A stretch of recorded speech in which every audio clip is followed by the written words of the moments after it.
પોતાની યોગ માયા વડે ઢંકાયેલો હું સૌને પ્રત્યક્ષ થતો નથી.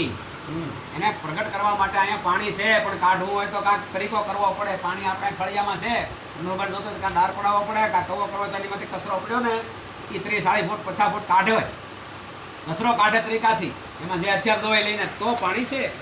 પાણી તો છે પણ દેખાતું નથી. એમ કૃષ્ણ મારા તમારા હૃદયમાં છે, હરાન તમારા હૃદયમાં ફડાકા બંધ છે, પણ આપણે દેખાતો નથી. એનો કાંઈક તરીકો કરવો પડે. તો પોતાની યોગ માયા વડે ઢંકાયેલો હું સૌને પ્રત્યક્ષ થતો નથી, માટે આ અજ્ઞાની જન સમુદાય મુજ અજન્મા અવિનાશી પરમેશ્વરને નથી ઓળખતો. અવિનાશી છે ભગવાન કે પણ નથી ઓળખતો. કેમ? એટલે કે મને જન્મ મરણશીલ સમજે છે. હે અર્જુન, જે પૂર્વે થઈ ગયેલા એટલે કે જૂના આ જગત મંડાણું ન્યાથી જે કાંઈ વી ગયું પૂર્વે થઈ ગયેલા, વર્તમાન એટલે કે હયાત તથા ભવિષ્યમાં જે થનારા સર્વભૂતોને હું જાણું છું. અહીંયા ભૂત શબ્દ આવ્યો પાછો. આ ભૂત શબ્દ તો ન સમજાય ને તો તકલીફવાળી વાત છે.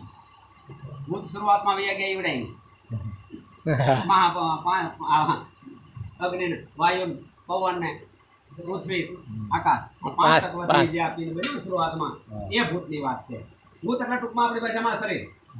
આમાં આત્મા છે ને ત્યાં સુધી બાકી જો એક જ આત્મા વિચાર તને બાળી હું કામ દેવું? એટલે પછી તો નાવા જઈ તો આવીને નાહી છે, અભડાઈ જાય. કેમ? એ ભાઈ હું કહેવા આમાં અત્યારે હું રાજાભાઈ કેમ અમે બાજુમાં બેઠા છીએ દાદાભાઈ જુઓ, પણ આમાંથી એક પણ વ્યક્તિનો જો આગળ આત્મા ચાલ્યો જાય, શ્વાસ બંધ થઈ ગયા પછી તો એને જોવાય કોઈ ન જાય, અને બાળવા જાય તો આવીને નાહી હનાન કાઢીએ. હું થઈ ગયું ઘડીકમાં છે તો કાંઈ છે નહીં, જાઓ ગતડી જાય તો ઈ આત્મા જે પરમાત્મા રૂપ હતો એ કરી ગયો. એટલે આ ભૂત છે, ભૂતથી તો બધા બીવે. શરીર એટલે ભૂત, 5 તત્વથી બન્યો અને મહાભૂત આ શરીર છે. આ ભૂતને હું સમજું છું, જાણું છું ભગવાન કે. હે અર્જુન, પૂર્વે થઈ ગયેલા, વર્તમાનમાં હયાત તથા ભવિષ્યમાં થનાર સર્વભૂતોને હું જાણું છું, પરંતુ મને કોઈ પણ શ્રદ્ધા ભક્તિ વિનાનો માણસ નથી જાણી શકતો. નથી જાણી શકતો એમ નહીં, શ્રદ્ધા ભક્તિ વિનાનો ન જાણે. શ્રદ્ધા ભક્તિ વાળો માણસ ભગવાન કે મને જાણી શકે છે. હે ભરતવંશી, હે અર્જુન, આ સંસારમાં ઈચ્છા અને દ્વેષ જે કંઈ આપણી ઈચ્છાઓ છે, કામના, ઈચ્છા અને દ્વેષથી ઉદ્ભવેલા સુખ દુઃખ આદિ દ્વંદ્વ સ્વરૂપ મોહને લીધે સઘળા પ્રાણીઓ અત્યંત અજ્ઞાનને પામી રહ્યા છે. આ ત્રણ જ આપણે હેરાન કરવા. પરંતુ નિષ્કામ ભાવે જો ઉત્તમ કર્મોનું આચરણ કરનારા ભક્તજનો,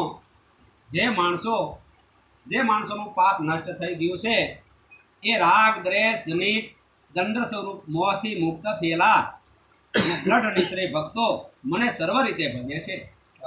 કોણ ભજે ભગવાન કે? જેનામાં રાગ વહી ગયો હોય, કામ વહી ગયો હોય, ક્રોધ વહી ગયો હોય, લોભ વહી ગયો હોય, મોહ વહી ગયો, એ મને લાખ ભજે છે.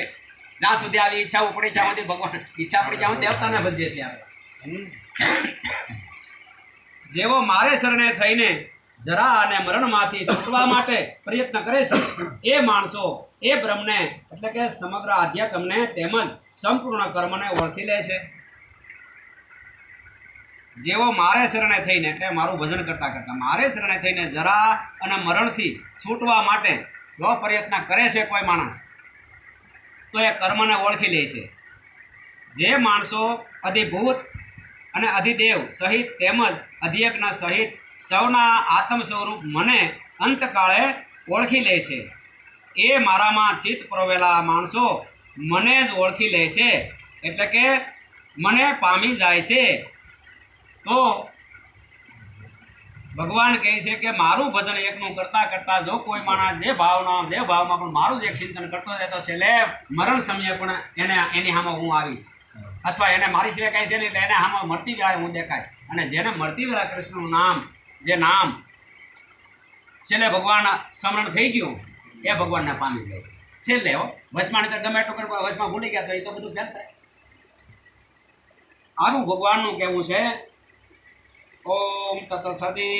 શ્રીમદ ભગવદ્ ગીતા ઉપનિષદસુ બ્રહ્મ વિદ્યાય શાસ્ત્ર યોગેશ્વર શ્રી કૃષ્ણાર્જુન સંવાદે જ્ઞાન વિજ્ઞાન નામ યોગ નામનો सातमो अध्याय समाप्त। ज्ञान विज्ञान नामनो 7मो अध्याय समाप्त। बोलिए श्री कृष्ण भगवान की जय। श्री सतगुरु भगवान की जय।